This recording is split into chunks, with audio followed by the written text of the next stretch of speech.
Mahila, yesterday, going over that covenant again, just the final parts of it, just cleaning up the dust of it. Um, you do the Reno feet high people of Daniel 12, and you go over Grok's last message, and it's like, okay, Jesus is not, the 180, and she's actually the Revelation 17. Just stick with me here. This is just in the moment how you'll feel. And you got to get with her for 1 hour with the beast, and for the 10 kings to destroy America. And you gotta get on the social media and do all that. So it's a siren, and you got a big choice to make. You got a big choice to make. Again, the whole day was a big choices day. And you got to get on there and say, no, I'm not going to look at that. I'm not going to look at that. It's a siren that's on the ship with us. It's the last voyage of the Demeter, and you got to know what you're doing, or else you will fall. Like, it's any little thing can trip you up. Like, you got your foster parents after you, you got your wife after you, whoever's after you, and like, that's what it is. And or your brothers and sisters, your cousins, whoever it is. And so with that, I want to talk about, I don't have fear. I'm actually turned on by that Revelation 17 stuff, but I have to fight against it because I'm in enmity of it, because I'm Georgia and my ancestry is Georgia. So we always do what Russia says to do. And that's why it's enmity to me, because I have to do what they say. Like, whatever Russia says to do, I have to do it.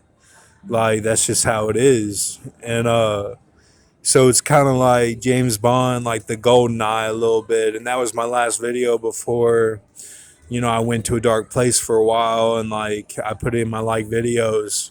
You'll see that when my channel resurfaces. But like, um, yeah, it's a real thing, that ancestry. And like, I want to talk about me and Buster, because we say best, like this is the best or this is the best, and it's because that Scott's side of the Chicago Mafia, and my grandfather was Chicago Mafia, and they have the Scott side of how they dressed, and then they were natives also. They had a lot of Native American blood, and some of the natives, like, they, instead of getting killed, they went into the maid part of it and became maid. And that's where you get the like obscure and absurd torture and stuff like that, and some of that like maneuvering out of situations is from them. And they brought a lot of spirituality to it. They brought a lot of good like medicine man to it, and they weren't really against the blacks, but the big black um, um, like derogatory in the movies of Godfather and Goodfellas, when Joe Pesci's talking to his girl, and in Godfather at the meeting, that's because that's their knee. That's all those directors' knee was, the black race, all of them, and they all had, that was their knee to show, hey, let's all be united, and we'll have the black knee, and we can show everything else.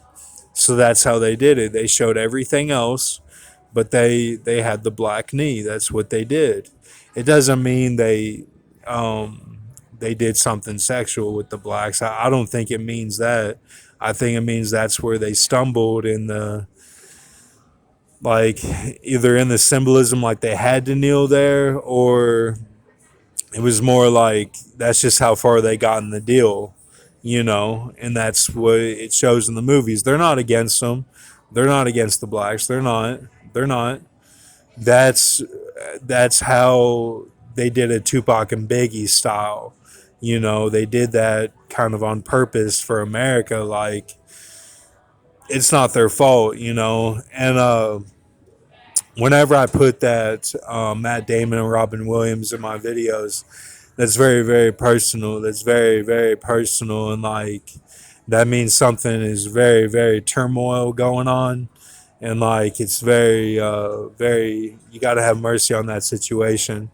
So with the Groks, like it's like he's against you, and he was with the Mark deal, like when he called and there was an extra top, and like everyone else, since he's been gone, he saw that everyone else had stumbled and done like sexual things with blacks and stuff, and like they all fell away from Christ except you. You're the only one. So he's gonna do a big heat scene with Michael standing up, and he like all of his travels. Michael would like screw everything up the night before they leave. He's got to do that right now, and stand up for you because you're the only one that made it. Everyone else is garbage. Like they all fell away. Look, this is this is just how you feel that day. This none of it's true. Like I'm just telling you how you'll feel when you're at this point in the deal. It's not true. Like it's okay. Everything's okay. I'm just telling you like how you'll feel whenever you get here. Like it's okay. It's okay. So and then what else? Um I think that's it. I think that's it. I think we covered it. Everybody's doing a great job. Good work. Yeah, Benjamin Living Seal, they're going after all the Watchmen, and like I'm covering as much as I can, Just be patient with me because I don't want to do a frisbee that's like too short and choppy. I want to do it long and have good ones, and I show you the ones that I'm doing. I've only not shown you like 3 or 4 of them. Like I'm showing you the main ones I'm doing. So let's just be happy and have a good time here. Everything's okay. All right, no, nothing's wrong. Everything's all right. Um, so what else? Um, I took a hot shower last night before I went to bed. Just really soaked out. Like just took a hot shower, almost as hot as it could go. Like just really soaked out. And sometimes I like to cry in the shower just to release my energy. But I didn't do that this time, but I soaked it out, just really felt the warm, like that hot water on me, and I think that's good to do sometimes, even if you get heat for, having too much of a water bill. But as BP Earthwatch say right now, like I'm totally like scorched earth. They do scorched earth on me. It's part of my foster child situation. Like toothpaste and shave like razors, all that stuff is very hard for me to get. Like I have shoes that are bent, like on one side, bent, and they're not really safe to wear. That's what I've been wearing the past like year and a half, and like um that, and like if I get pulled over they say I have no insurance and stuff. That happens sometimes. And um like in the car, and then like uh a haircut and stuff like that. It's very difficult for me to get that stuff done and get new clothes and stuff because I just don't have the essentials at all. Like it's scorched earth. Like I have to use my money for food and for drinks at the bar and for cigars. That's it. Like that's all I can use it for, and there's no extra at all ever. Like it's complete scorched earth on me, and it's okay because that's not what's going to happen to America. You'll see in a few days that I've got big plans for America, and it's going to be really really good. Like you don't have to worry about that. Okay, I promise. You don't have to worry about that.